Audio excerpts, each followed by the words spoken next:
TMI. Confessionals of the Nerd Con.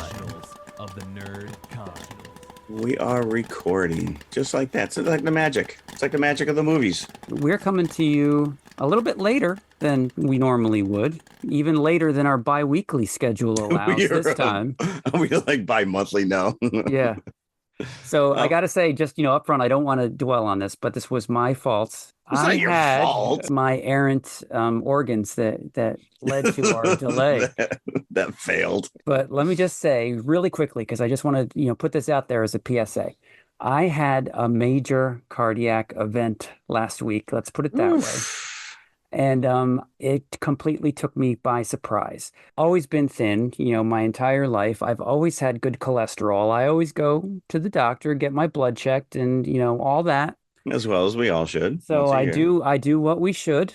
And this still was not detected. And what had happened to me is I had a blockage of cholesterol, and which calcifies into plaque. I know all these terms now. You're educated. Yes, but I was told that it's entirely possible for the cholesterol to gather in the heart and not be apparent in the bloodstream, which is why it never came up for me. So if I just want to put this out there, that if anybody out there listening ever has any doubt, because you know your own body, discomfort, pain, whatever, go to the doctor. Just do yourself a favor. Don't dismiss it. Don't dismiss it. Yeah. Yeah. So I'm going to have to think twice about getting extra butter on my popcorn now. And I never did. And this still happened. So, yeah. Is that a fat pig like me can just walk around happy-go-lucky? You're a nice fit guy. Well, we're glad it wasn't something worse, because you did scare me last week. So yes, well, thank you. It's nice to know that you care. Well, of course I care. I'm assuming that everyone out there cares as well. I did throw out something on Instagram and Facebook yesterday, and I didn't put any specifics, but we got a lot of people who are actually, very concerned and said, hey, do what you got to do, and we'll be there when you get back. So yeah, we are back, but in a limited capacity. Yes. So the day before the event happened, I did see Alien Romulus, and I had so many thoughts about it. And that was one of the more disappointing aspects of not being able to record that day, is I wasn't able to talk with you. We were about mere minutes. We were minutes away from going live, for lack of a better term. When this happened. Yep. Yes. Exactly. Yeah. So I am glad it did not transpire in front of me, because there's nothing I can do. We were removed just enough that I couldn't have done anything. But unfortunate that your family suffered in the sense that you did not get to go to Disney. Because if you've been listening to the show, you knew, or you've heard me mention, that we were about to go on a Disney vacation. And that didn't happen. And because this happened 2 days before we were supposed to leave. Now, thankfully, the good people at Disney were able to move my dates. So now that's good. I was going to ask you. So now when you travel, do you put traveler's insurance? Of course, every other time, but this time. So oh no, are you kidding me? So they agreed to move the dates. Thank you to my travel agent for setting that all up with Disney. Well, that's very nice. So, stay away from the churros. Stay away from Space Mountain. That is true. Yeah, even worse than expiring on the teacup ride would have been Space Mountain. Right. Although I think if I'm going to go, maybe that is the way to go. To be in Disney? On a ride? Oh, well, on a roller coaster in the pitch black. Right. In right up to the last moments. I'm enjoying myself. Mm-hmm. That would probably be Guardians of the Galaxy. Marvel ride kills fan. Great. Yeah, you would have been a news item in the following week. Hopefully, I'll build up my strength enough in the next 4 months to be able to enjoy it. We're moving from August to January, so at least it won't be 100 degrees every day. And, that's good. Yeah. Yeah. Ugh, Florida in August. Right. Sorry to all my Florida fans out there, friends.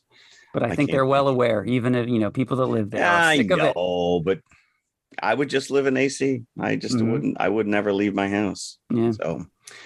We were texting that night, and when everything came down, and I knew you were okay, and so I actually said to you that I didn't think Alien Romulus was that scary that it actually caused you to have a heart attack. Yeah, I didn't pick up on that joke. No, I know So, you did. You actually kept yelling at me about spoilers. And I'm like, wait a minute. We were going to talk about it 5 minutes before this happened. I think you were a little drugged up. It was fun. Maybe that's how we should do these yeah, episodes. maybe. Well, everyone who is out there listening right now and myself, we are very happy that it was not worse. So, yes, thank you. Thank you. so there you go. So we will not be doing news. We will not be doing concession stand, nor will we be doing a backup feature. Nope. In and out. I just want to, dip my toe in. Yeah. Watch your toe, because those damn face huggers, apparently they're aquatic now. They're everywhere. Or they can hold their breath, maybe. Well, so can the xenomorph, apparently. Oh, okay. Right off the bat, have I been saying that word wrong my entire life? Xenomorph, it is pronounced. Because it is pronounced xenomorph in this movie. And I'm just like, wait a minute. Xenomorph? Well, I've heard it said as xenomorph. I think it's tomato. Okay. Maybe it's just a British pronunciation, because I don't think in the original Alien that's ever referred to no as a xenomorph or xenomorph. That's actually maybe not even aliens. Unless it's like on a computer screen somewhere. I don't think it's even then I'd mispronounce it. Right. So anyways, all right. So let's get into this, because we have been looking forward to it. It's now been out for couple weeks. Yeah, no, it's probably already streaming. It's probably free. It's probably free on Tubi. No, I think that they're very happy with his performance, as they should be. People are coming out to see it. Yeah. So, and I think that's all Disney really cares about, because this is the first Alien movie under the new Disney banner. Yeah, this is doing great, and audiences are reacting. My audience did. Yeah, and I think that Disney's probably happy. Obviously, Ridley Scott, who executive produced this. I believe so, yes. Yeah, so he had his fingers in it, but he let for the director, Fede Alvarez. Am I saying that correctly? Oh, I don't know. Talking about, wondering if we're pronouncing things right. Let's just say Alvarez from this Alvarez. point on. All right, Director Alvarez, who you've mentioned in previous episodes, is he's a little more known for like horror directing some of those movies I stay away from. Most well known for a very visceral retelling of the original Evil Dead. So lots of gore, lots of cringy kind of stuff. When I say cringy, I mean stuff that makes you look away in terms of the special effects. Okay. And you get some of that here. You do get some of that here. Yeah, no, you do. I will say that this is, coming right on the heels of Deadpool and Wolverine. Disney, I think, is doing a good job of sitting on that 20th Century Fox studio properties and reintroducing them slowly, maybe. Well, in the case of the Alien franchise, we're getting a TV show on top of this. That's at the back end. I question that because I saw the teaser trailer on before this movie, Alien Earth. Yeah. Okay. I know nothing about this, so I'm assuming you probably know a little bit more than I do. I actually don't.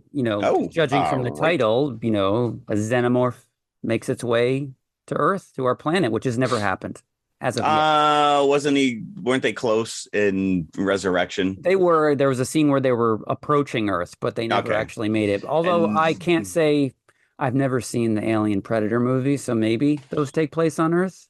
I don't. Yeah, because we have two of those. This is the 9th movie in the Alien franchise. Yeah, although I don't think that those are considered canon, officially. Well, it's about the only thing they didn't mention in this movie. Yeah. They did not mention predators, or those aliens actually have their own name, and I, for the life of me, can't tell you what they're referred to as. So anyway, sorry. So let's get into this, because you saw the trailer. And it definitely looks like it was leaning into the horror of the original 1979 Ridley Scott Alien. Now, before we get into the movie itself, I just want to talk about the ads that we've been seeing lately at our Regals, our respective Regals. The Long by the Wayside Regal movie quote, which thankfully is not being shown anymore, I think has now been taken over. Its role of being the most annoying pre-movie clip that there ever could be has now been replaced by the Pixel phone ad. So, if you're a Regal moviegoer, I don't know if they play it at AMC, you'll know that what I'm talking about are two phones, one a Google Pixel phone and iPhone are, talking to each other saying quote unquote humorous things. And it's a bunch of like movie kind of vignettes. Like there's one scene where the two, one of them is kind of dangling a la Tom Cruise in Mission Impossible, and the other one is trapped saying, "Cut the red wire. I can't. I don't have hands." And I have never seen these commercials. Are you kidding? No. You must be special. So now this is not funny the first time you see it. So how many times have you heard a joke like that? I can't do that. I don't have hands, or I don't have fingers. That's right up there with those M&M commercials. Yet there's always somebody in the audience that finds this hilarious. I'm like, this guy, you want him in every sneak preview. Oh, that's what you find funny? I can't believe you haven't seen this. I've seen this. I have not seen this 15 times now. Really? Yeah. No, I have not seen this. Now I got to go search it out. And I got a lot of horror trailers before Alien, one being Nosferatu, which looks pretty good, actually. Yeah, that's coming out Christmas Day. Is it? That's weird. You couldn't bump that up 2 months, drop it on Halloween. No. So yeah, I'm intrigued. This is a movie that movie's almost 100 years old, the original Nosferatu. It's been done a few times, obviously. Yes. Has it? Yeah. Well, none of them are memorable for me. Even the original, because it is a silent film, tends to be viewed and regarded in the art house world. Yep. Yeah, sure. The most famous remake is with Klaus Kinski from 1979, Isabelle Adjani. Again, very arty type movie. And this looks to be not really breaking from that, but per the trailer, it looks pretty good. Yeah. Now, is this Willem Dafoe? Yes. Is he playing Nosferatu? I don't think he's playing Nosferatu. He's playing like the vampire hunter from what? Oh, gotcha. That's not. He always should be the monster. Oh well. So, Craven. Seen this? Oh yes, we did see a trailer. It is finally dropping. It's on our schedule. Now you're gonna have another cardiac event. Yeah, I know. Again, why? These are villains. You're trying to make these characters sympathetic or anti-heroes or something. What if they ever do meet Spider-Man? What are they going to team up with him and not fight him? Sure. Is that how every Marvel comic happens at some point? You start out as a bad guy and then there's a worse bad guy. But these are iconic bad guys. Not if you're take the sense that Sony really only had that Spider-Man universe to hang their hat on. And if Marvel didn't step in and help them, and they're just, I can't blame them in the sense that we have these properties. And so isn't there a Black Cat movie in development? Yeah. Well, at least that's like a Spider-Man ally. That would make sense to me to make a Black Cat movie. But wasn't there at one point they were going to be doing a Sinister Six where they were actually going to, just like the Avengers, you bring in these individual characters. We're going to see it with Thunderbolts on the Marvel end. But they're heroes. They're not villains. So how are they going to throw off how are they going to? Thunderbolts, if you read the comic book, Thunderbolts are not heroes. Yeah, but it's like, that's more like a Suicide Squad. These are all psychotic Spider-Man villains. How, after you make them all fuzzy and cuddly with their own movies, then they're together. It's like, is it a hero team? I don't understand if it's a standalone Sinister Six movie. Well, we will not be watching it, so I guess it doesn't matter. No, but Sony, you do have all these characters, but just make Spider-Man movies. That's what people want to see. That's all I want to see. I think Tom Holland's like 45 now, though. He's 45, but Sony is like the king of the reboot. Just reboot it. Just do another, alternate reality, because you've set that up now. So sure. So not excited for Craven. No, I'm not. I would be excited if it was Taylor Johnson or Johnson Taylor or whatever. He's everywhere. He's every character. Don't get me wrong. He's fantastic, but it's like, all right, enough. So we've got Rhino. So we've got Rhino in this movie. So now Craven is the hero and he's fighting other Spider-Man villains. I will not be holding my breath. So say if they did make a Spider-Man movie and Craven was the bad guy played by Aaron Taylor Johnson, I would be very excited. But again, Venom without Spider-Man, Craven without Spider-Man, Morbius without Spider-Man. is like a peanut butter and jelly sandwich without the peanut butter, without the jelly. I don't know which one, but It's you take one away. yeah. All right. Okay, so here we go. Alien Romulus.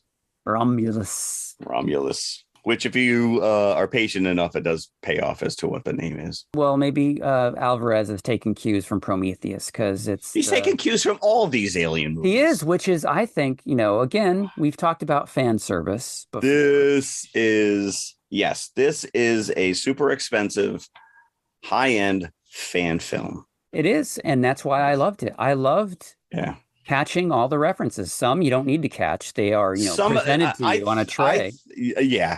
You go right down the list.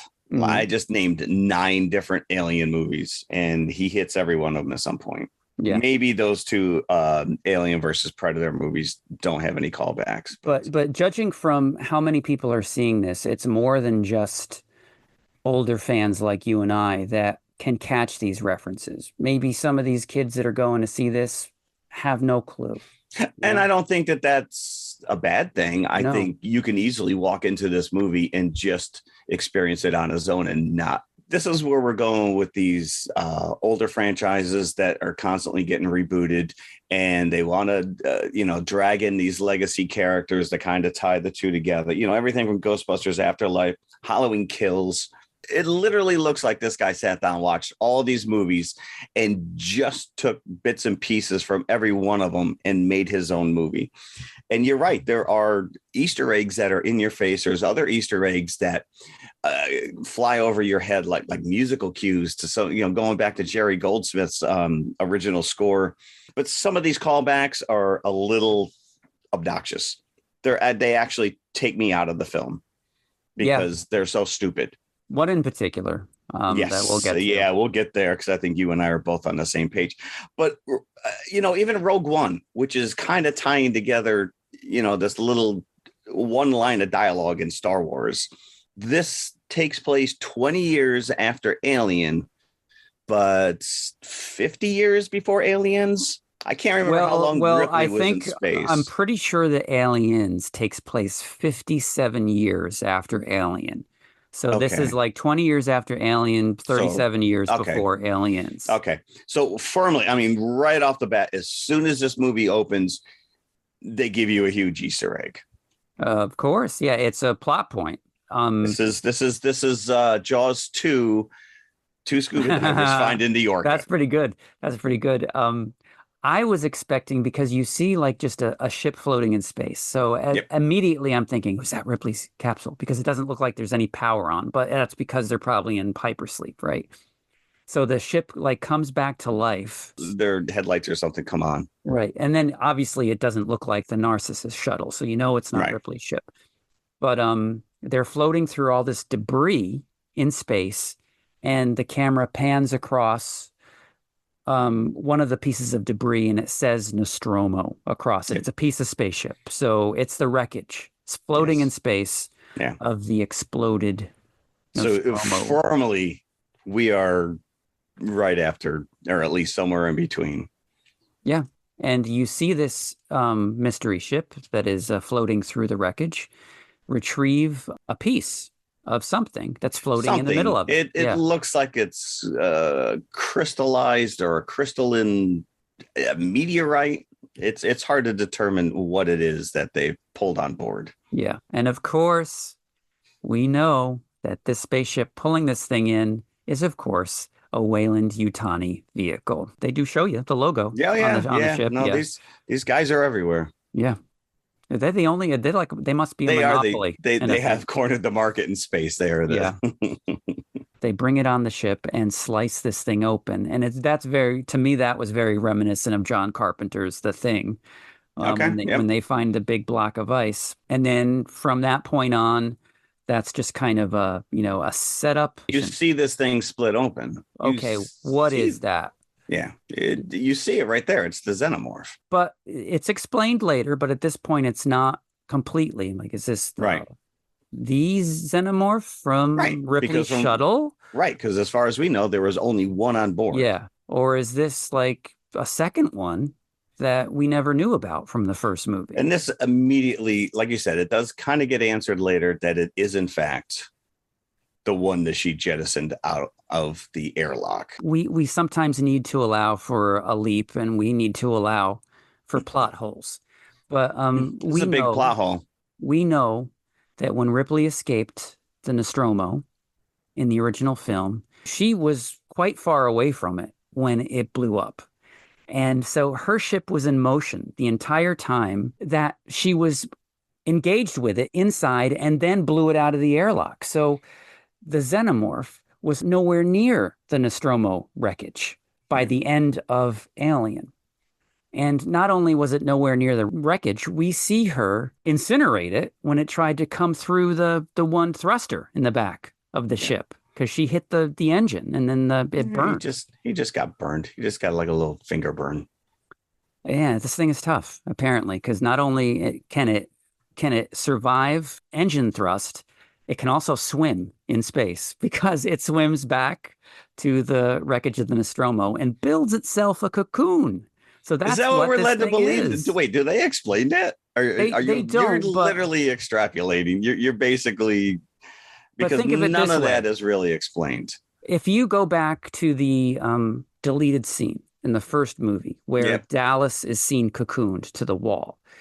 We literally see that in this. This cocoon, this resin, whatever the alien secretes, it comes from the xenomorph, obviously. So maybe it cocooned itself in space. I agree with you. I think that it is protecting itself from space. Yes. Right. In certain fan circles, and I don't know if you were among them, they refer to this guy as the big chap. Yes. I think that's what they called it on set in England. Oh, is that what it was? Yeah. Hello, bring over the big chap. Okay.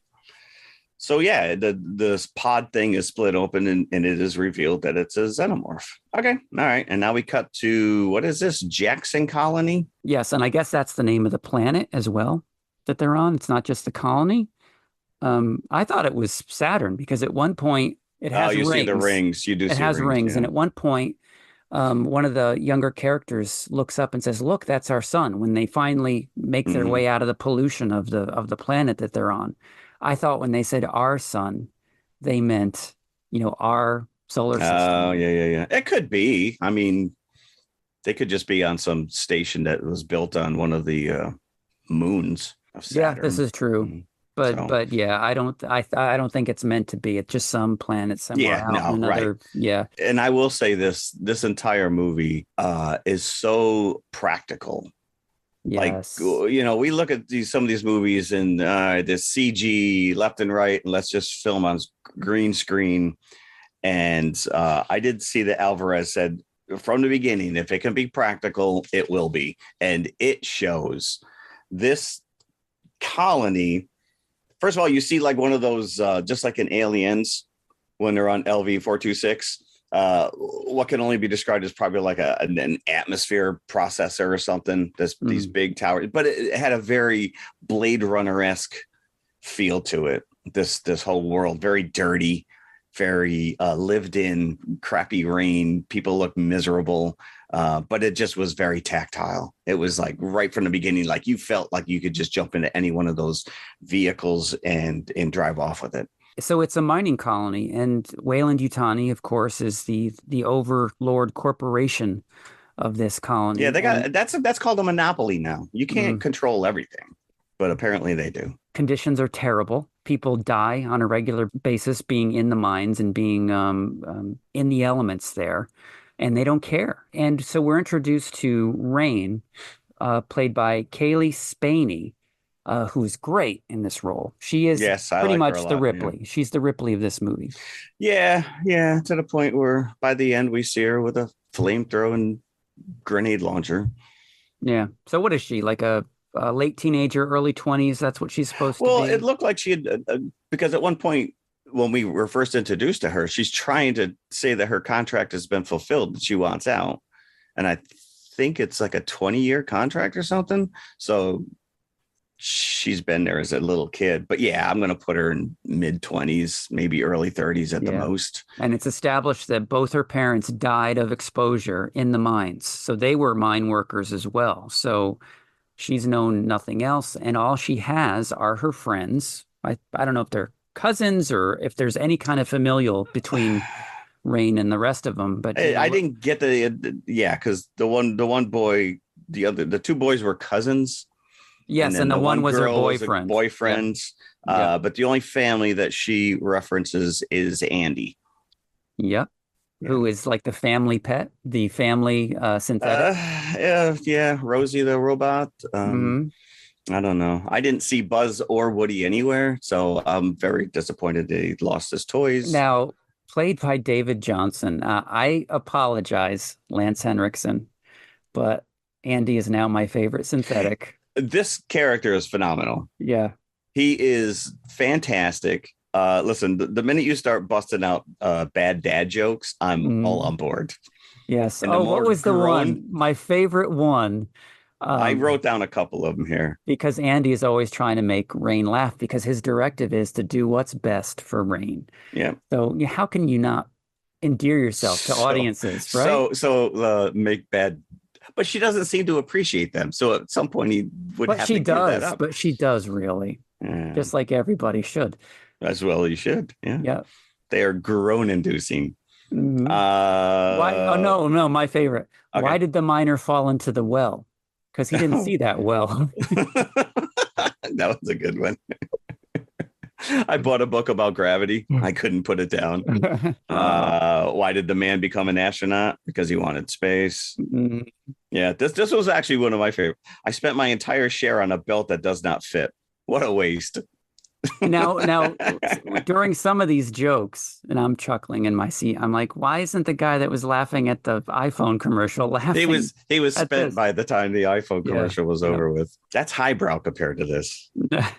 So living conditions are just horrific. And as you said, Rain wants out because her tenure is done. And when she goes to cash in, because her home planet is Ivago, I think it's called. And that sounds about right. Yeah. She plans on going back, and the unsympathetic person behind the desk says, no, we've decided to extend your stay here. You haven't ended your tenure here on the mining colony. What did they add? 6 years or something to her? Something ridiculous, 6 or 7. Yeah. Enough that maybe would have gone ballistic. But it's terrible. This whole community is just dirty, and it's what you would think. There's just bars and brothels and just the lowest of the low. At one point, you actually saw guys carrying parakeets into the mines. I'm like, we haven't advanced beyond this technique. So we're introduced to these other characters. You got Kay, and we find out her boyfriend is Tyler. And then his obnoxious cousin is Bjorn. Now, Bjorn, somehow they got a member of Oasis to be in this movie. I cannot understand one word. He was a weird saying. Mumbling, like he was he was just this guy's cousin, and yet he spoke like... Tyler had an English accent, but Kay didn't.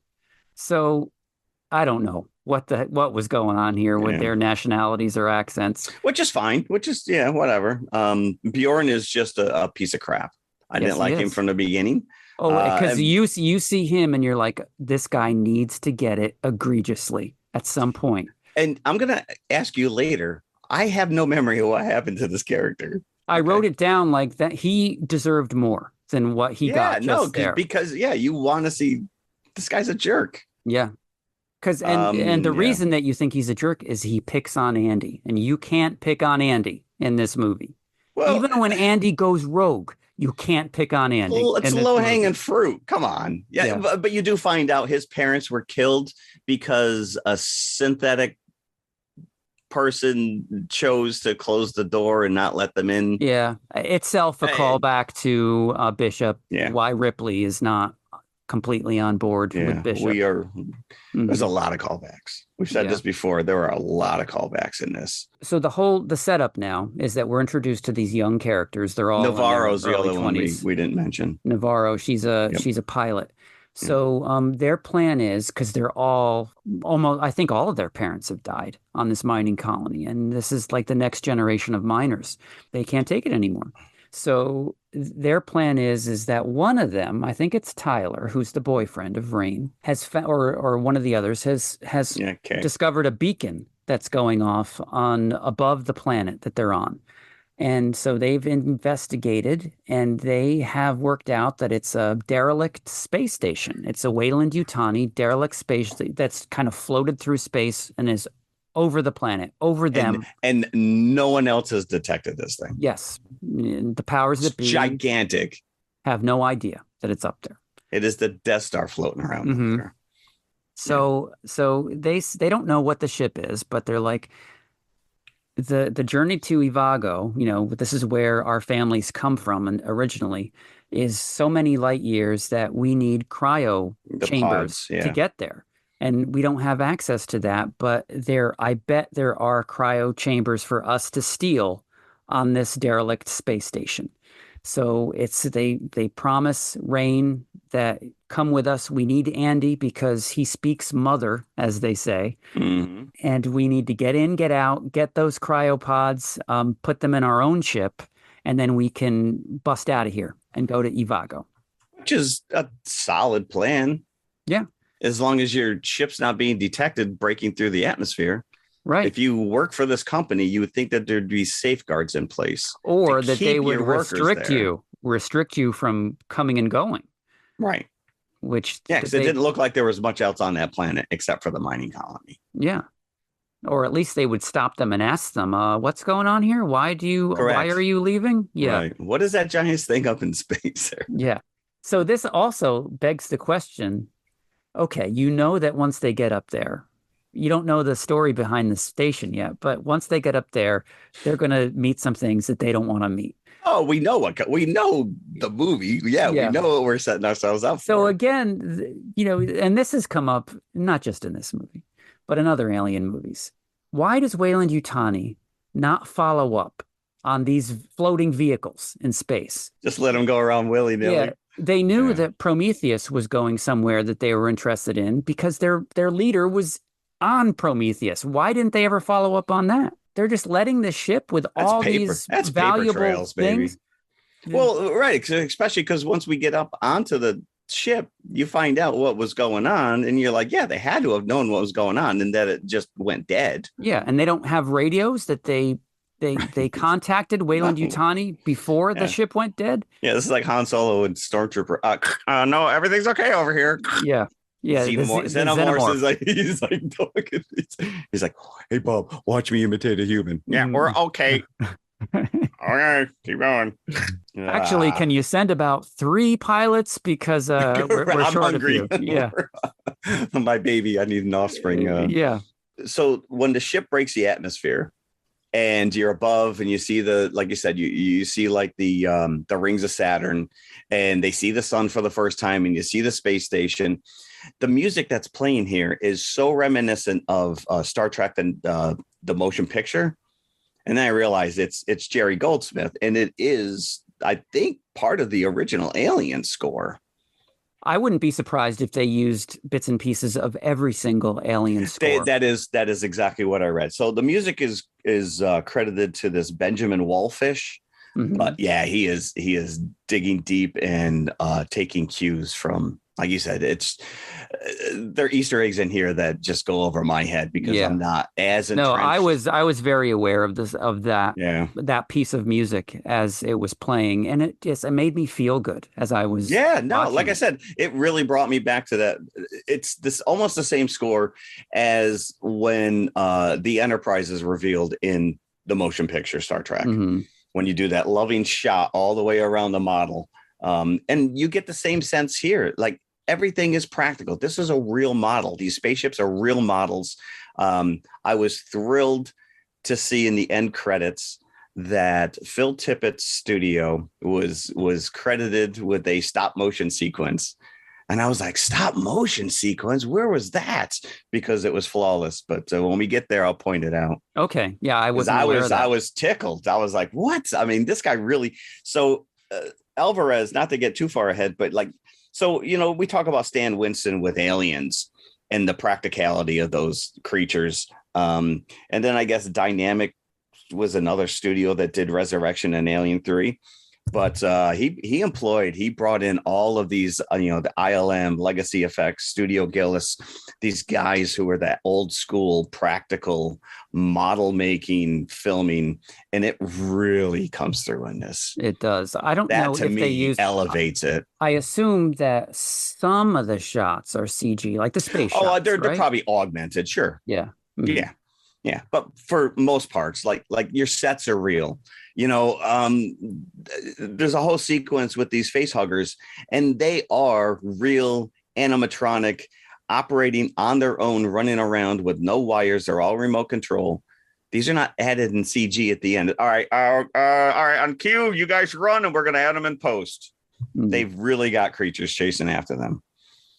Yeah. So again, it's probably augmented. The VFX, goes in, they clean up stuff or whatnot. But so far, I'm completely on board with this movie. Oh, yeah. I am loving what's going on. You get just enough of these characters. Like you said, you get the one obnoxious cousin, Bjorn, who you can't wait to see getting taken out. The rest of them, they just, you could, because you buy the premise. They're not in other movies like Prometheus. And my big problem with Prometheus, these people are supposed to be researchers. They're supposed to be they're explorers, and they do stupid things, and that makes no sense. These are just kids that are trying to get off this planet and hopefully make a better life for themselves.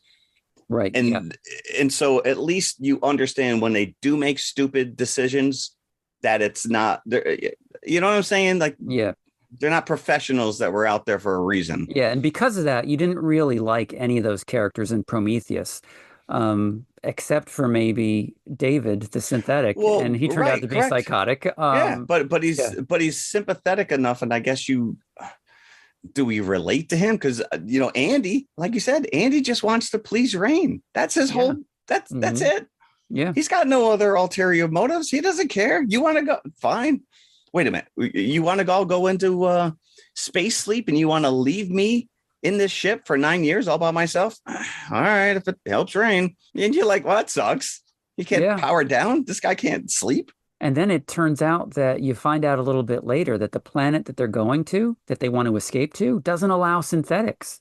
So and he's still on board. Yeah. Well, he's trapped now. It's not much he can do. But the other wrinkle about this plan is that this derelict space station that they're going to steal the cryo stuff from is slowly floating into the planet's rings. So they don't know that when they first get on board. They want to get on board. They want to find these cryo tubes. They want to load them onto their ship and go.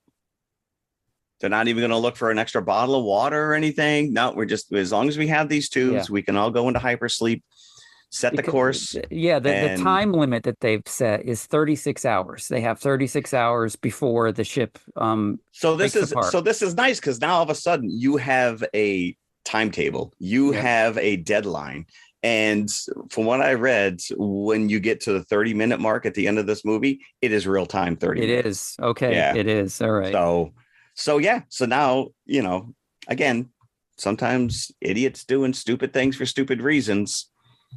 They separate. What would it be? The Scooby Gang here? Like, hey, Velma and Daphne, you go over there. They have no reason to think that there's anything, untoward on this ship. This is a giant space station. This is not like a house. It's a mammoth. No, but as they approach it, they can tell that it's dead. So yeah, we all know. Have they never seen one of these movies before? Apparently not. No, they don't. And they don't get entertainment. Andy does a real good R2-D2 impersonation, because all he has to do is stick his finger into the hole. Into the outlet, and he can communicate with Mother, as you pointed out. So they get in, and almost immediately they do find a chamber that has cryopods in them. Yeah. So where they're going to put them on their ship, I don't know, but they've hopefully they just kind of they get there's 6 of them. There was like a group of 6 that they actually jettison and get into the back of their ship, correct? There was. So they find those things right away before there's any trouble. But the problem is they don't have enough fuel in them to sustain the trip. Yes, correct. Right. So now they have to go deeper. They think like 9 years or something. And most of the tubes were only like 3. Now, this is another Easter egg callback to the first Alien because that's what Lambert and Parker were doing after Ash, and we'll bring him up again. Mm-hmm. After Ash is dispatched and beheaded in the first Alien, they decide they're going to escape on the shuttle, but the shuttle won't hold three of them, so they're getting as much of those tanks with the fuel in it as they can, and that's when Lambert and Parker get it by that xenomorph. So that's what these people need to do. They need to go get the canisters, just like Parker and Lambert were in the first Alien, and that is further into the ship, and that's where Yes. they run into trouble. So the space station itself is Remus and Romulus, who are two Greek mythology twins who are, credited with founding Rome and the Roman Empire. And the space station is literally split into two. One side is Remus and one side is Romulus. Remus good, Romulus bad, as we find out. Yes. Hence the name of the movie. I guess Alien Remus just didn't ring to. Right, They probably yeah, were. They no. probably were worried about a Song of the South reference there. That would Uncle not Remus. be that would not be Listen, advised. Anyways, yeah. So we are now half of the crew are making their way through trying to find the tanks. The Navarro is still in the ship. With Kay, so there's three ladies as part of this team. Yep. We have Rain, we have Navarro, who's the pilot, and we have Kay. And it's around this point that we discover that Kay is pregnant. Yes. And we're like, ooh, that is not going to end well for We this always baby. know this does not end well No. because I immediately said, wait a minute, wasn't Ripley pregnant in 3? Well, she was not pregnant, but She wasn't was pregnant. seeded. She was seeded. But there's by a the- pregnancy scene in Prometheus, isn't there? Yes, there is a very Okay. horrific pregnancy Yes. scene. Yeah. So there are, callbacks galore. Like the tension, the atmosphere, the physicality of everything that they're going through right now. Boom. Loving it. So they make their way to the Romulus side of the station, and they see that something very bad has happened. They see what we know is an acid eat through. So many levels Yep. of the station have been eaten through, and they find this body of the xenomorph that's like up in the rafters somehow, and he still has Ripley's Harpoon. harpoon through it. It's dead. There he is. The big chap himself. I assume it's dead. Well, you also have to assume that this takes place how long after the opening sequence? I'm assuming this is where they brought him back to. When they find him outside the Nostromo, Mhm. they open up the space cocoon or whatever you want to refer to it. And then you assume they brought him back to this space station to do research. Because as we know, Weyland-Yutani is not happy with just humanity as a whole. We need to evolve, even if we have to push it. I throw a lot of shade against Prometheus, but like those engineers, isn't that basically what they were implying as well, that this was meant to somehow enhance humanity? I don't remember. Well, if the very beginning moments of Prometheus are to be, taken into account here, the black goo created humanity because one of the engineers drinks it, starts to disintegrate, and jumps into what we assume is Victoria Falls, and then suddenly Africa, which is known as referred to as the cradle of life. Yes. So Ridley Scott is trying to tie that all in. Okay. So you see this engineer start to break apart in the water, and then suddenly the camera zooms in on DNA strands forming. Okay. So this black goo does have good implications, but mostly they seem to be not so good. if in the wrong hands. But if we came from the black goo, why would we need to mix ourselves with these xenomorphs anyways? I don't know. Maybe just these people, Weyland-Yutani, and this is really weird. They're very short-sighted. All they want is better workers at their mines. That's the reason that they're looking into all this stuff, not because they want the alien for their weapons division. You could have just talked to Elon Musk and automated this stuff by now. Like, why would you even have physical laborers? Yeah.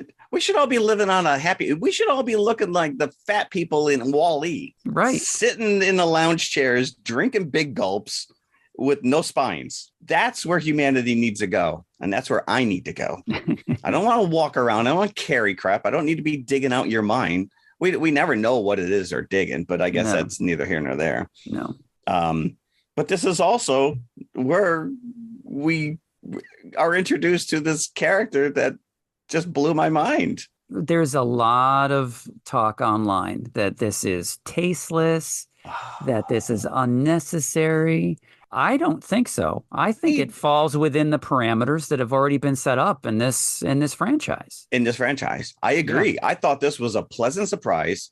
It is out of here I am gushing over all the practicality of it. This is one CG AI deep fake that kind of takes you out a little bit, especially because you find, I mean, the actor died 4 years ago, but like you said, it makes sense why, in the world of Terminators, there's more than one Terminator that looks like Arnold Schwarzenegger. Yeah. Why are you going to waste your time building different faces for all of them? And this is not unprecedented. Look at the end of Rogue One with Carrie Fisher. Look at This is actually better. Well, this is special effects wise, it's more realized because he's a fully realized character that they interact with, they talk with, and after like the first jarring minute, all right, this is crazy. And what's great about it is that after you're introduced to this character, so what happens is once they're still searching for their cryo fuel, they make their way over to the lab section of this space station in the Romulus side, and they see where there's obviously something very bad has happened, and there is a half of a synthetic that's completely dead, which takes place in every alien movie. We can't have a synthetic unless he's ripped in half, or at least have his head. And he's face down. He's face down when you first see him, but he's in a very familiar clothing. They also find in this lab portion of the space station, I don't know how many face huggers that they had. Yeah. This is, and to me, this is a callback to Alien Resurrection. When you see all the clone mutations of Ripley. So where you just have, it looks like they're just, it looks like a face hugger farm.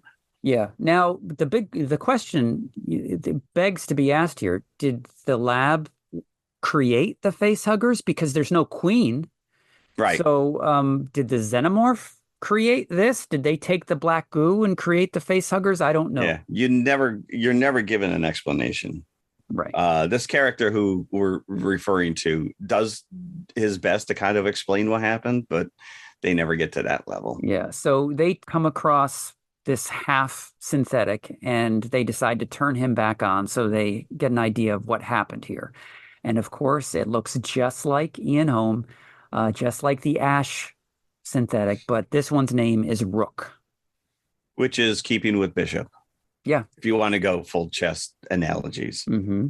But it is Ian Holm. And he serves the same purpose as he did at the end of Alien. He's there to give the exposition. He's give the exposition. And he's the company man. That's what he is. Yeah. Well, just like Burke. He's basically telling us that they're creating a compound using the alien DNA to enhance humanity and to make hybrids to withstand the rigors of space.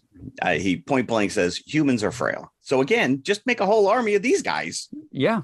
To dig the mines. Why are we wasting our time trying to create ultra humans? That's how the X-Men are born. I like to see them try in the first stages of this, like to get xenomorphs to do what they want to do. Well, that's just, you're right, because this is the reveal where you see, the original xenomorph hanging from the ceiling, harpoon still sticking out of him. So, and I wrote in my notes, are we to believe that all these things are genetically altered clones? Because there are multitudes of xenomorphs on the loose in this movie by the end. Yeah, it goes into aliens. It goes into aliens territory. Again, I feel that Alvarez sat down and he watched from Alien to Aliens to Alien 3 to Resurrection to Prometheus and Covenant, and he just took bits and pieces of every one of them because it plays out that way. So by the tail end of the movie, you're in full alien escape. You're being bombarded mode. It's suddenly an action flick. Where up to this point it's been horror. It's been a slow burn. Something bad's going to happen to these characters. And Rook convinces them that they need to download something from the ship or something from himself into Andy. so Andy knows what's going on. Rook, of course, has ulterior motives because then he wants Andy to help the Weyland-Yutani cause.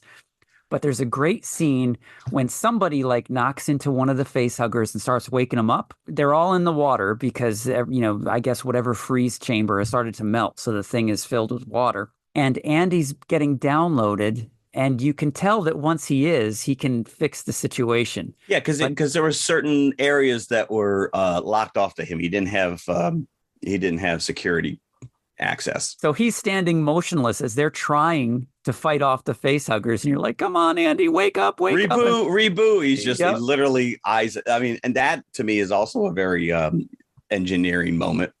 Yeah. Where he's just kind of like staring up into space with his eyes rolled back. Yep. And you could tell like this actor, I can't say enough good things about him. Yeah, no, fantastic.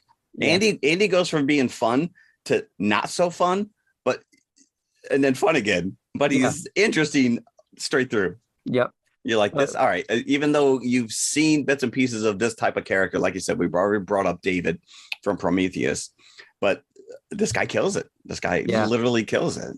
And then when he's finally downloaded and he wakes up, his hand shoots out and he grabs one of them by the tail, one of the facehuggers. And he starts ripping them apart.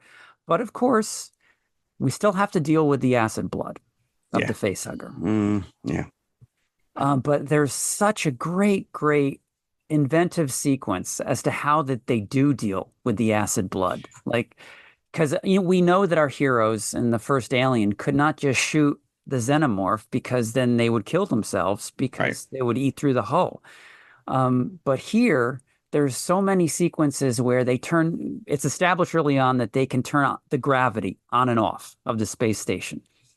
And so they do that in order to combat the acid blood, because once they do that, it's just floating in the air. So they just have to avoid it. And it's a beautiful, like a balletic scene when they're trying to avoid the acid blood, but that comes a little bit later. Okay. Yeah, the floating acid trip. Oh. Yeah, it was that sequence when we were in the lab and we're first introduced to Rook, that you see the video of them doing injecting the goo into the mice. The dead mouse to bring it back. Yes, yeah. That is what was created exclusively by Phil Tippett Studio. That is not CG. That is practical mouse regenerating. And as you pay attention, as they're leaving that room, you see what are the remains of this overgrown, mutated half rat, half alien. Yeah.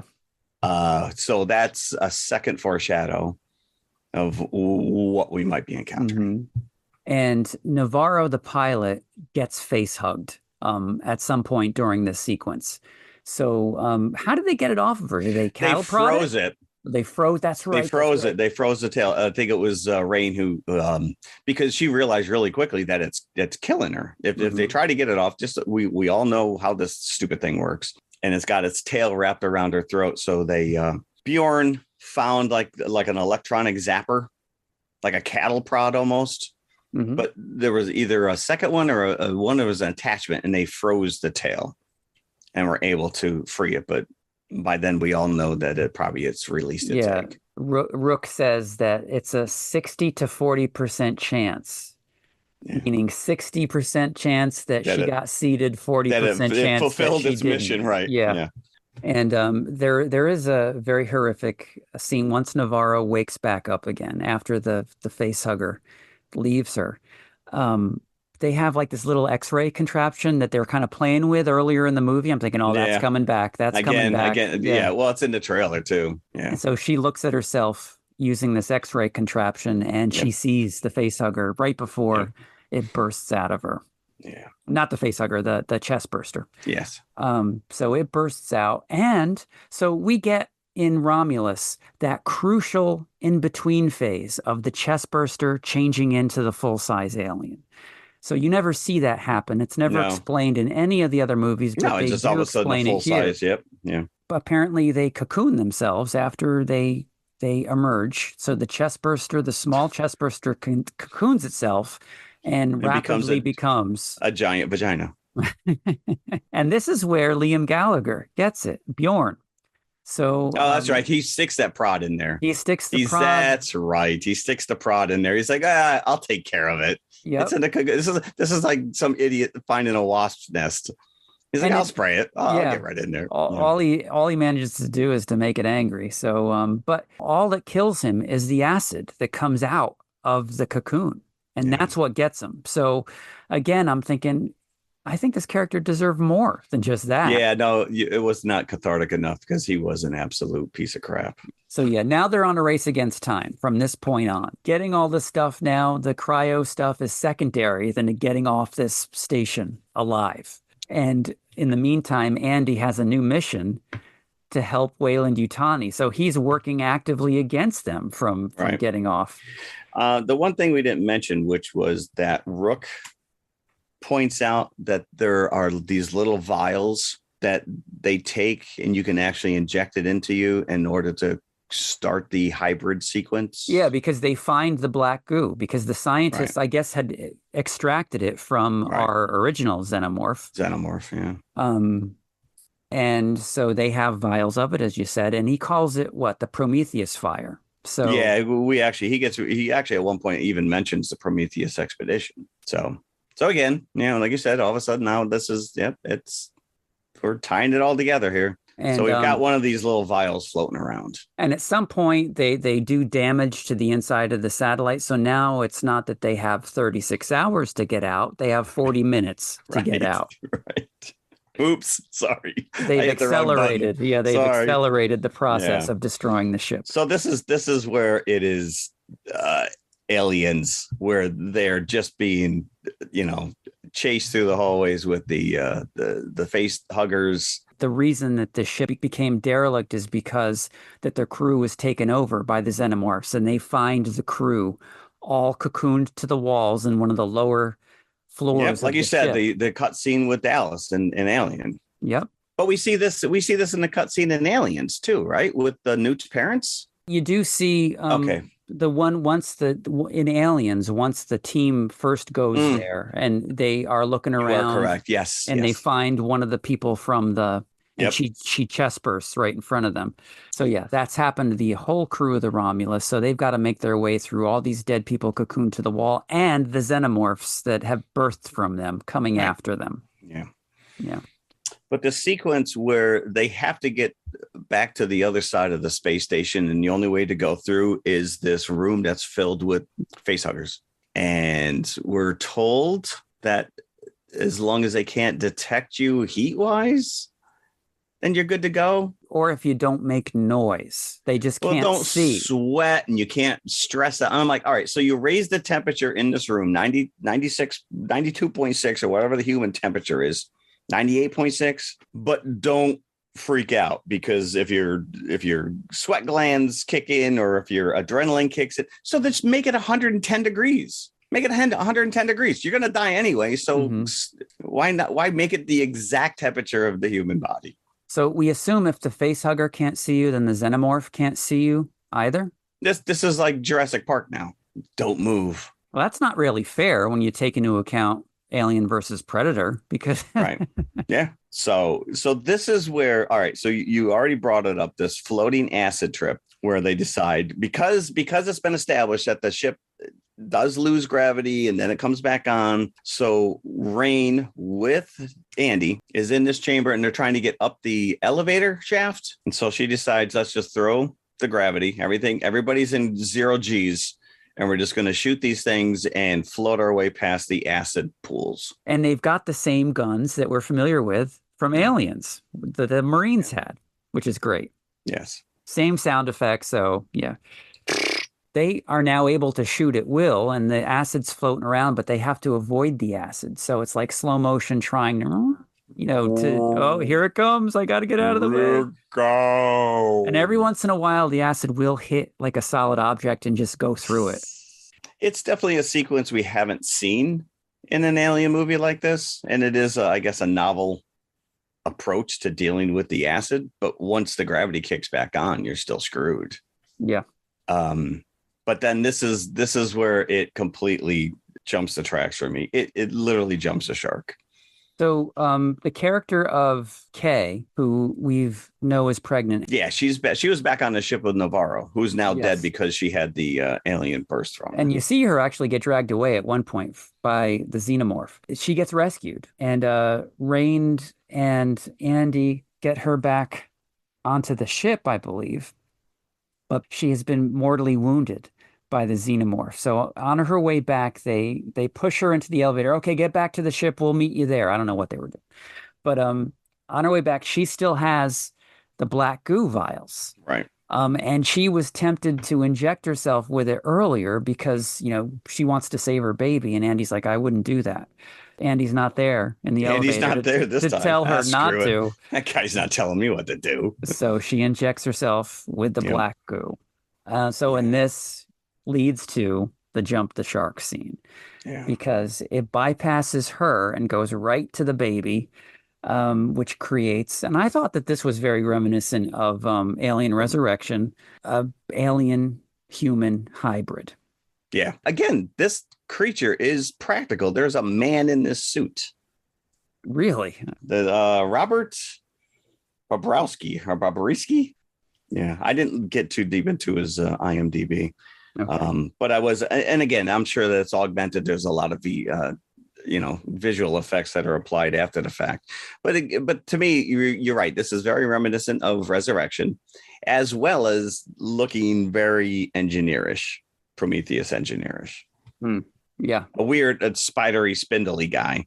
But before we even get to this scene, is when Andy has to save Rain in the acid rain elevator shaft and utters the words, "Stay away from her, you bitch."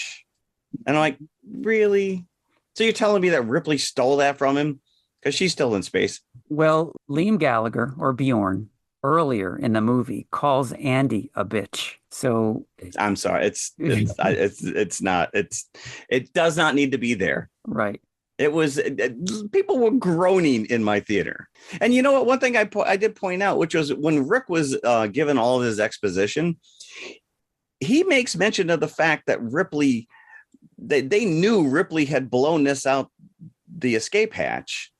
So you knew that thing was there, but you couldn't find her. It takes another 37 years for them to find her. Well, I did read that there is an Easter egg here somewhere. Of Ripley's shuttle. Now, I don't know what scene, but Alvarez said, once you see it, you can't unsee it. As in they just pass by it. He put it in for those people that are coming back 2 or 3 times to see this movie. Wait, is this like finding R2-D2 in I think J.J. Abrams' Star Trek? Yeah, some people online have said that they swear that they see the Narcissus in the holding level of the Romulus when they're in there in the background. Meaning that they found the ship and they just kept her in stasis? Perhaps, yes. Oh, I don't like that. Which doesn't make sense to what happens at the beginning of Aliens, because she's or the end of this movie, because the space station crashes into the rocks. The whole thing is. Or destroyed. It could mean that, this team, all they were interested in was recovering the xenomorph. So maybe they did find Ripley's shuttle, scanned it. There's no xenomorph there. They just move on. Okay, that's not our priority. There was a cool cat in there, though. Yeah, you could have gotten a cat. Let's mutate the cat. Use the cat. How many mice you got on board for research? It's at one point during the end game of this movie. Rain manages to flip Andy back to her side because she takes out the hard drive from Weyland-Yutani and puts his old one back in. But she does it. She manages it, and he's like, "I'm so sorry. No, my directive now again is do what happens when you do some heavy drinking over the weekend." Yep. You're a little embarrassed come Monday morning. Yep, You're like, I wasn't myself. I did. Was he hangry? Is that he just needed a Snickers bar? So we get this horrific seed that pops out of Kay. It's like a cocoon. So the pregnancy is quickened. This cocoon comes out of her, and you get a glimpse of the little baby inside the cocoon. It looks human at this point. It looks human, yeah. Not for long. Not for long. Do you remember when Robin gave birth to the little alien in the TV show V? Yes. I think one baby was normal and the other one was like just straight up alien. Now, have you read the Alvarez interview saying that Disney really pushed back on this ending with the hybrid?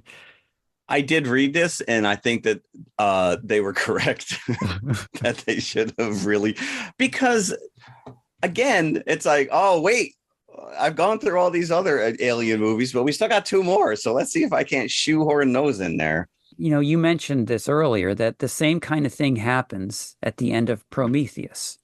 All the circumstances are a bit different, but with wildly different results. Because in Prometheus, our heroine gives birth to like a giant human hand cross between a hand and a facehugger. In this, it's more human than alien. So you get 2 different results. So you never know what you're going to get with this black goo. It's like, leave it to, just it's like really mystery. Leave it to the engineers, but they can't even deal with it because it's, they lost control of it in Prometheus, obviously. These are just like the little Kinder eggs. You never know what's going to be inside. Yeah. So just like we got the dog in Alien 3 hybrid, this one is just horrific.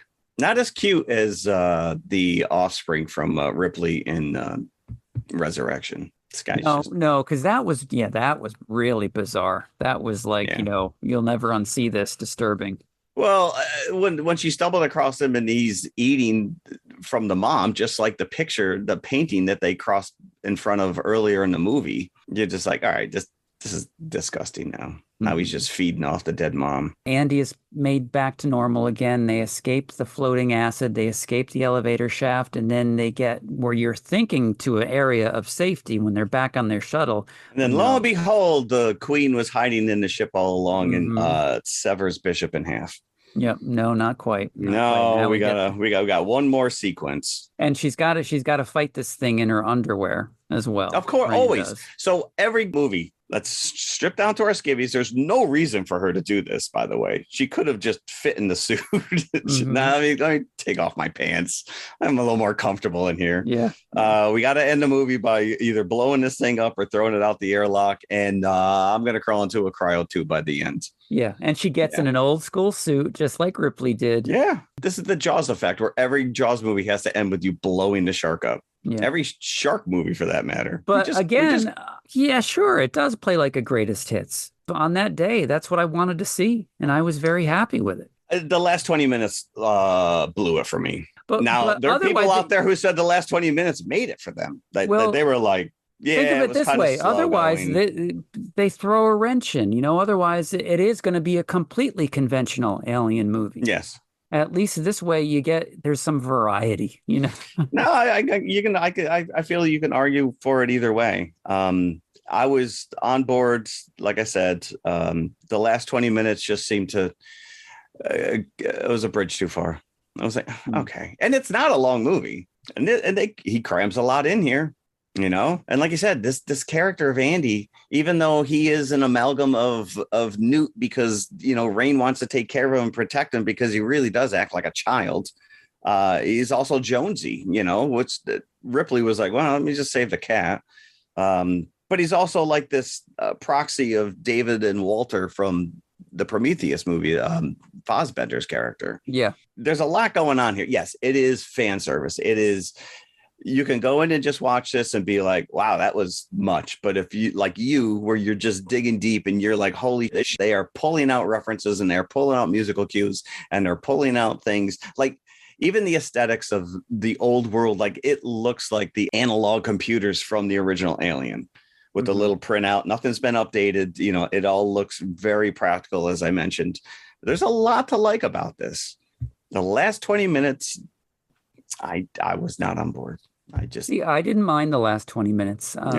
Although I liked what came before more than the climax of the movie. But I really did appreciate once you see the destruction of the Romulus on the rings of the planet, and you see Rook, because you're watching Rook on the monitor, because he's kind of annoyingly like a video game character, kind of narrating. That's correct. Talking to the characters throughout. He's trying to override. He's trying to take control of the ship. because he knows now that the offspring is at least on board. All right, let's get you out of it. Let me take control of that ship. I'll get you home. And at one point, I think he said it was saying it to the pregnant girl before she gave birth to the monstrosity. You have my sympathies, or whatever. I think he was talking to her. But so yeah, he gives an old Ash line. But I loved seeing him destroyed as well as the rest of the ship. But yeah, again, why didn't Weyland-Yutani follow up on this mission? Why did they just let this ship with all this valuable stuff and research? And how long has it really been sitting there? Yeah, floating, exactly. Just floating into space, waiting to fall into gravitational well of a local planet. And no one knows this is going on the planet below. No one. Yeah, nobody's detecting it except for this kid. This leaves Rain by herself, so now she's got more than enough fuel and cryo chamber to get to Ivago. Yeah, we have the problem that Andy is not welcome on Ivago or Vago. We'll figure it out when we get there. We got 9 years to worry about it. Exactly. I need to sleep. And she would they know? Do they like scan you when you come in? Like how would they know? Yeah, probably. Probably there's ways to tell. He does give himself away. But she leaves a very Ripley-esque, message before she goes to sleep. She gives a breakdown of what just happened. I've set a course for Ivago. If I'm lucky, maybe the syndicate will pick me up. If I'm lucky, I'll get a sequel out of it. The Last Survivor. What was the name of her ship? Didn't write that down. Question. I forget. The Corellian, maybe? No, it's a Star Wars reference. Is it? It could have been. I did not pick up on that. And if that is the case, then I'm very impressed. The Corbelan. That's what it was. Oh, the Corbelan. Okay. The last remaining survivor signing off. And that she does. Well, I mean, Andy's still alive. He's like a toaster, though. He just needs to be rebooted. So 9 years it'll take her to get to Ivaga. Ripley still hasn't been found yet at that point. So this means this whole planet will now know her story of the xenomorphs and Weyland-Yutani and all the bad things. Yeah. Not expressly set up for a sequel here, but obviously the story is going to continue. Neither was Alien. Alien no. Alien you had to, because I think everyone, including my father, because he always told me this before Aliens came out. It's in the cat. That's what they're going to do with the sequel. Oh, it's in the cat. And he was shocked when they never went that way. I guess 20th Century Fox did not get his note. Yeah. Son of a bitch. Someone's like, son of a bitch, the cat. It was there all the time. Why do we jump on it? Yeah. I did see James Cameron has an uncredited script editor. So I guess Alvarez was leaning in with him and taking notes. Yeah, Alvarez did ask him for his advice. I don't know specifically on what. I guess there's a point where it's like, what can you say? I mean, that's like, the last Indiana Jones. It's like the director shows it to Spielberg, and what's Spielberg going to say? Well, dude, you could drop the ball on this one. He's like, no, it's great. Fantastic. Wish I had thought of that. So the other interesting thing I found was that this was originally scheduled to be released on Hulu. Much like Prey. Oh, Prey would have been great in the theater. I am still hoping, because I think that there are rumors of a sequel. It's funny because I was watching TV last night, and The Outlaw Josie Wales is on, and that's like a movie I saw a lot as a kid. My stepfather was really big into like westerns. My grandfather was as well. And watching that movie, I'm like, oh, I want to watch Prey again.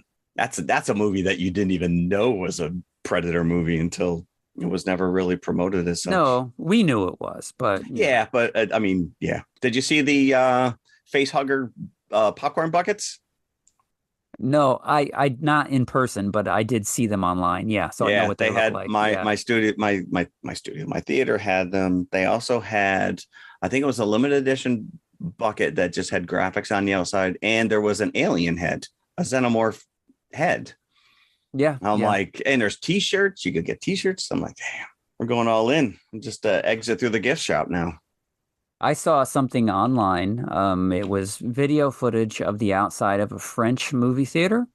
And, it had the logo on the marquee for Alien Romulus.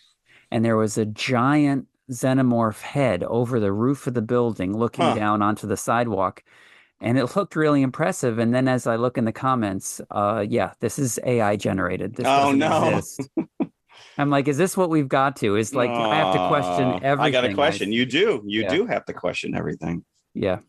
So if you see a picture of me and Bigfoot hanging out, know that is real. But oh, we're on vacation the end of September. I'm not going to segue too much. And I just found out the last weekend we're going to be up at the condo in Adirondacks is the yearly Whitehall, New York Sasquatch Festival. Ooh. And they're having a Sasquatch calling contest. I'm like, my wife's like, "Oh, fine, I'll go." Oh my God, making shirts. You got to work on your call as well. I don't know if I'm going to go that far. I don't know. Do I need to be surrounded by people who are just so nerdy about Bigfoot? Yes, I think yes. I don't know. Yeah. So as I said before, this movie is doing very well at the box office. 80 million it cost to make so far, and this is its second weekend. It's made 130 million. And that, I don't think that's all told yet as once this weekend is over. So yeah, it leaves the future for the Alien franchise wide open. Hopefully, I don't know if we're going to see Rain again. Maybe her story is done, but with the way that they bring back these synthetics, maybe we'll see another Andy. Who knows?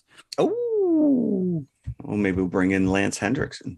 Yes, we could always do that. Do synthetics age? Listen, you can CG them now. You can AI them. Their faces. David, look what they did with the opening of Indiana Jones. If you watched Alien Covenant, David actually had long hair because he was on that planet for a long time. So maybe they do. So maybe they do. Why would you create robots that need haircuts? I don't know. That doesn't make any sense. That's a lot of maintenance. So what are you doing that for? Yeah. I got to shave every 3 days. What kind of stupid robot are you? That's stupid. Like I said, I really enjoyed this. I liked sitting in the theater. I did like most of the reveals, the slow burn up front, these stupid kids walking around in the haunted house spaceship. The Rook was a fantastic surprise. I would assume that his family and estate would have agreed to it and compensated for his likeness. Alvarez got their permission. He's gone on many interviews saying that it was completely above board. He asked and they said yes. But because there is an actor who played the character and then they just CG wrapped his face. Yeah. And somebody that did did Ian Holmes' voice. His vocal inflection. Yeah. But lots of people don't think it was in good taste. But like you said, I don't know. Listen, the family's okay with it. I'm all right. Yeah. I was tickled pink to see it. Yeah. I was like, holy shit. Again, fan service. And I'm a fan. So it's because it clearly just puts you in that time frame of we are right there, right after the first movie. Why wouldn't there be other Ash models, just like there are David models or whoever? Yeah. Mm-hmm. I don't know. This Weyland-Yutani, someone's gonna have to take them down. They just keep failing at their mission. So someone in headquarters their heads have got to roll after a while. It's like, dude, how many millions of dollars, it's like, billions of dollars have you wasted? And who approved this again? Did nobody tell me about this? Yeah. No, that's a huge write-off right there. That derelict spaceship running into a rock wall. Oops. So how many xenomorph popcorn buckets would we give? I gave it a solid 4 1/4. And then the last 20 minutes bumped it down to 3 3/4. 3 3/4. Okay. Yes. I'm going to go 4. Solid 4. Okay. Right in between your two. So, I think it, even though it does give you Easter eggs for everything that's come before in the Alien franchise, even that game, Alien Isolation. I did read that there's a lot of, they pulled a lot from that game. I'm not familiar with it, so I didn't even want to speak to it. But I guess that is an influence as well. As a matter of fact, some people are complaining that it's a little too Fallout. And Alvarez did say he was playing that game during COVID. And I guess there's a character in that video game that is pregnant. And that's where he came up with the idea of K being pregnant. Because the main protagonist of Alien Isolation is Ripley's daughter that you just hear of in Aliens. And she goes off looking for her mother. Yeah. Oh, really? Yep. That's actually pretty solid. Yeah. So to think that is canon is really cool. Wow. We all know how that movie ends, though. Well, yeah, I didn't find it.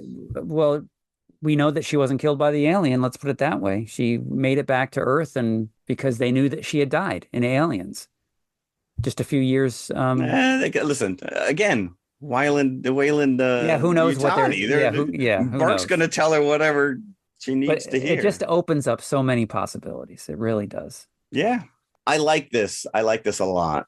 But all right, we're past the fan service now. You got to stop doing the Force Awakens and just rehashing the storylines. And somehow shoehorning in your legacy characters. Now, just give me something. Yeah, well, I think that was, like I said before, this kind of really sets up this story for new audiences. So now they're familiar with the landscape of Aliens. So now they can go somewhere else if they so choose with this franchise. Cut to like 1,000 years in the future where the xenomorphs have taken over a planet and they have like a civilization, and it's the human that comes down and starts taking them out. Like, just reverse the whole thing. Make us the bad guys. Little xenomorph kids on the run from Arnold Schwarzenegger looking. So this gave me a real flavor of that original movie, which is my favorite of all of them. So for that, I am very thankful. It does. But I think if you're Aliens, it has a lot of that flavor as well. All right. So this was going to be a short episode, but I think we ended up going the same. Well, I think you and I knew that we were going to, you clawed yourself back from the brink just so you could discuss this movie. I can't go yet. I must talk Romulus. So glad I got to see it before I was down for the count. But next time we're revisiting another. It's not even well, it is a franchise. If you look at the cartoon and the toys and the Beetlejuice. Don't say it a third time. Don't say it. I'm not. Don't say it. I am very excited for this, only because Tim Burton is back. And I don't think we've seen Tim Burton since he did Dumbo. Am I You're wrong? right. No, I think you're right about that.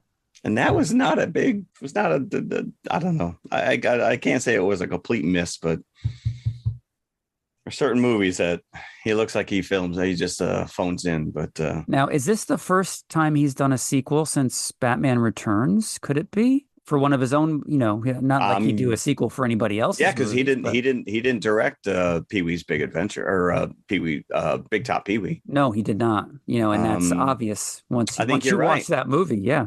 Yeah, correct. But I will say, this has been long gestating for a very long time. This has been percolating, but I will say Jenna Ortega as Winona Ryder's daughter, spot on right there. As a matter of fact, I think they just did I don't know if she was doing another promo event or if it was actually the red carpet for premiere of this, but she's in full Lydia girl school skirt and blazer. Okay. Jenna Ortega. So are you going to watch the original again? Before straight. Why wouldn't I? I've only seen it 1 billion times. I wrote.